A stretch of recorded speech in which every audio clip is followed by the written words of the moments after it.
actually, before I start, let me move significantly closer. Just square off these seats a bit, actually. Hold on. That's better. That is good. That's better, right? I think we would all agree that provides a much better football experience for all of us. I feel a lot closer to the action now than when I started the video. But talking about this video is about Grady Diangana, as you could tell from the title. Now, I've decided to do a little series to take us through to next season. And the series really is about looking at each player in the West Ham squad individually and looking at how their future, what's their future next season? What's their future under David Moyes? Will we sell them? Will we get rid of them? Are they going to be a mainstay in the team? Now, I've actually, in preparation for this, because I'm very well organised, you understand, I've already done 4 of these videos. I've already done Antonio, well, not like that, but I've done Antonio, Yarmolenko, Noble, and Thomas Souček.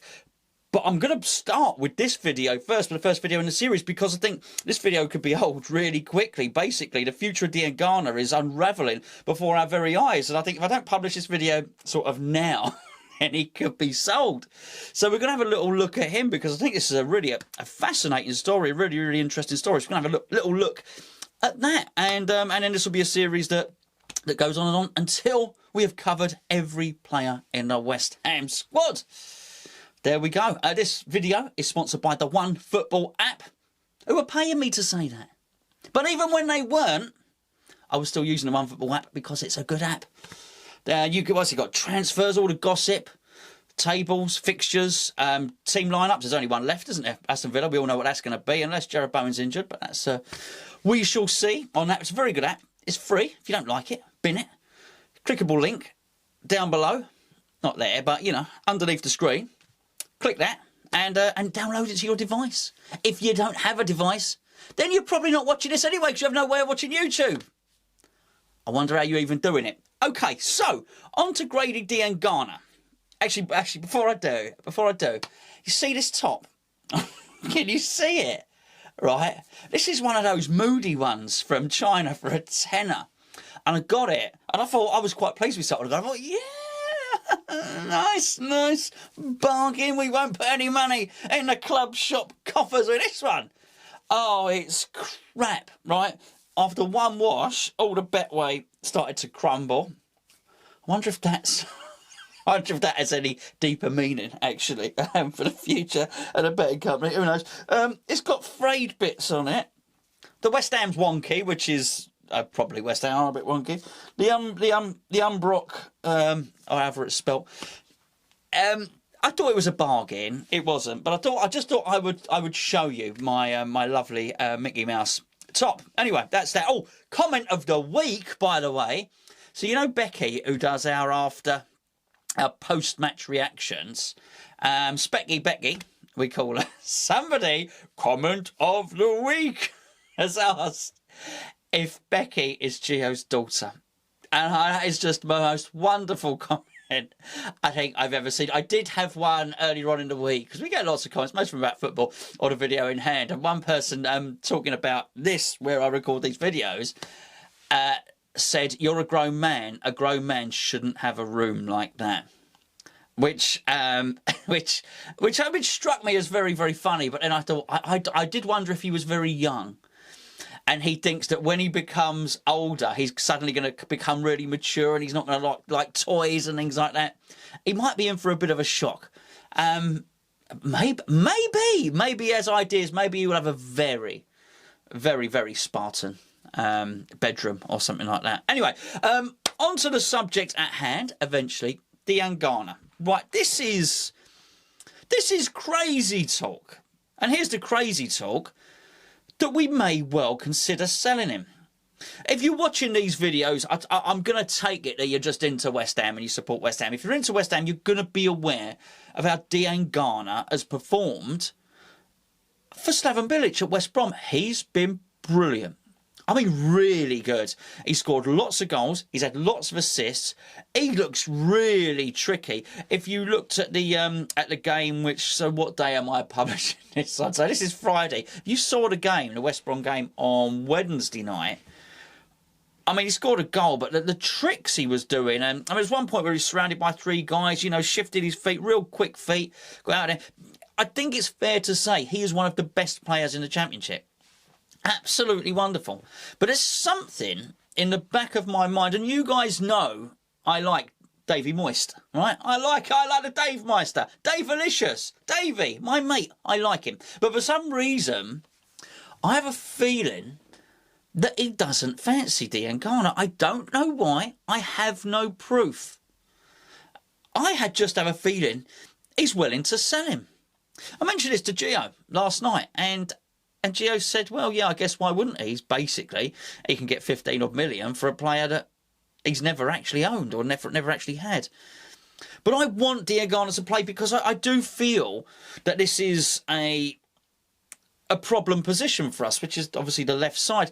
And as I say, I've already done 4 of these videos. I think when I spoke about Souček and Antonio and Noble and whoever the other one, the Yarmolenko, when I was speaking about it, I was very sure about their future at West Ham. I thought, no, I think this is what's going to happen and this is what should happen.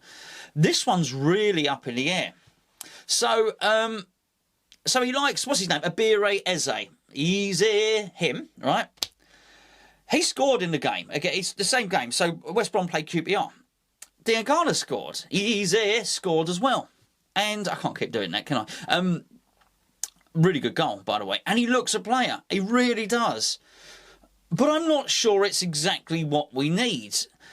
And I just think if what we're going to do is basically sacrifice Diangana to get Easy in, Easy, to get him in, then there's something, I don't know, that just doesn't seem right. Now, it's really clear that West Brom are going to want him. Slaven Bilic thinks the world of him. And I think we have such a short transfer window, the bid is coming imminently, which is why this video is getting rushed out before all the others, basically. I better do the Declan Rice one quite quickly as well, come to think of it. But there's a certain amount of uncertainty. I think he's good enough. I think sometimes loan deals work, sometimes they don't work. This one has worked an absolute treat. He's come of age, not just come of age and managed to become a first-team player of sorts. He's been outstanding. He's had man of the match, as I say. He's had goals, he's had assists, he's had some absolutely stunning goals. I would have no problem next season him starting the first game, whoever that's against, probably Man City or Liverpool. When the first game of the season starts, if we line up and we had Grady Diangana on the left, I'll be licking me lips. I would think that is really good. Bowen on the right, what's the name? Diangana on the left, and whoever it may be in the middle. Absolutely, I think this is really what we need. And also, I'll speak about Antonio more in the Antonio video, his flexibility to play there. But do we really want to do this? Do we really want to bring these players, have a successful youth academy, and then sell them? I think there's one that can bite us on the bum. If you remember the old Jeremy and Ngakia videos that I did, I think I did about 1 million of them, didn't I? But I was certainly of the mindset, I didn't feel that he was of the quality that really we would be embarrassed by it. And to be fair, I don't think it was our decision to let. We wanted him to stay. It's him that wanted to leave. If we get rid of Diangana, it will very much be our decision. He doesn't strike me as a man that will, you know, throw his toys out the pram and demand a transfer and refuse to train. I don't think so. I'm pretty sure that as much as Bilic likes him, and Bilic has got to be a nice man to work for. Bilic is a warm character, a funny guy. As much as he wants to, I'm pretty sure that if David Moyes puts his arm around Diangana and Kevin Nolan puts the other arm, so maybe an arm round a coach on each side, let's say, and say, we really want you here. You're our left winger. You are going to play most of the games. You're going to be starting. I'm pretty sure Diangana will say, do you know what, Slav, thank you for the experience, love you to bits, mate, but I'm going to stay at West Ham. So my point is, if he leaves, it's our decision. Do we really want to be doing that? Do we really want to be getting rid of somebody that just come through the academy? That, look, this Eze he looks good, he looks really good. But you know, he might even be slightly better than Diangana. I don't know, I don't think there's a lot in it. quite frankly. Diangana's right-footed, Eze's left. Diangana's left-footed, Eze's right. There's a lot in it, though, quite frankly. And if we have, because we've got to sell before we can buy, if what we're going to do is sell a few players, and let's say we've generated 25 million from sales of whoever, you make it up yourselves, why would we want to spend sort of 12, 15 of that on a left-sided player like Eze when we've got one? Surely you then spend that money on your fullback or whatever. You buy 2 fullbacks. You bring the striker in. It's funny, isn't it? Because it is a problem position for West Ham, but it's easily solved without signing anyone. We start with Diangana. When Antonio's not playing up front, Antonio plays on the left. And then as a bench player, you've got Nathan Holland coming through, who is really, really talented, really good. You speak to any of the youth coaches, they all rate Nathan Holland. They all rated him more highly than Diangana. Now let's be fair, Diangana's really kicked on. Diangana's going to have a really, really good professional career. I've absolutely no doubt about that. I don't think he's going to be a late bloomer. He's not going to be a junior Stanislas, son of senior Stanislas. This is going to be somebody that plays all his career at more or less the top level. I think so. It'd be absolutely foolish to do that. To take a few pounds just so as we can refresh the squad and bring in somebody in exactly the same position. Because what's Diangana do? Well, he dribbles. He's pacey. He's quite direct and he scores goals. Well, what's Eze do? Well, you know what I'm going to say. He dribbles, he's pacey, he's quite direct and he scores goals. It just seems like an odd thing to do. Now, I'm not saying don't go to QPR and don't get the lad. If that's what you want and you've earmarked him for the sort of odd little position that Mark Noble seems to be playing at the moment, then fine. Bring him in. Absolutely. Not a problem, right? But if he's, you know what I'm saying, let's not sell the family silver. Let's not get rid of Diangana, particularly when you've got Felipe Anderson there sucking his thumb doing nothing. Sell him. Sell him and then use him to fund it. We're not getting the 35 million. We've discussed that. Actually, maybe I better do the Felipe Anderson. Okay, so Felipe Anderson video I've got to do. I might record it right now, actually. In fact, I'm going to.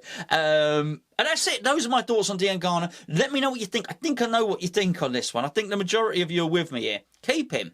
We've got to generate funds from somewhere. Fine. Not him. Not him.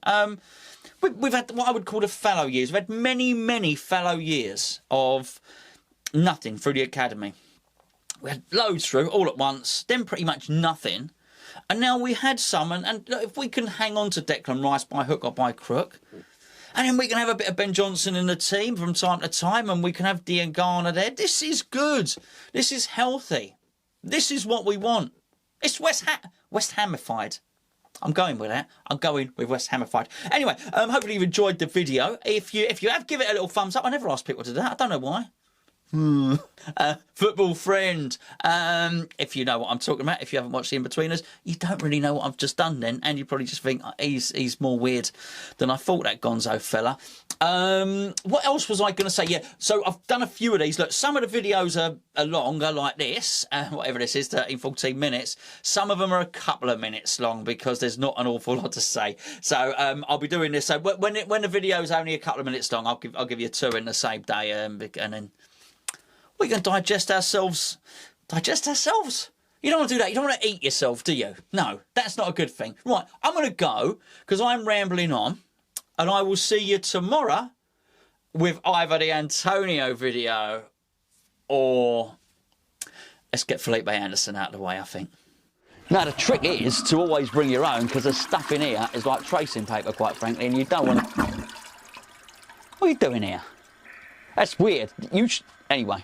Since you are here, do us a favour, click on that video over there, and maybe, while you're here, if you haven't already, click that little button down there, press it, and it subscribes you to the channel, and you won't miss any more.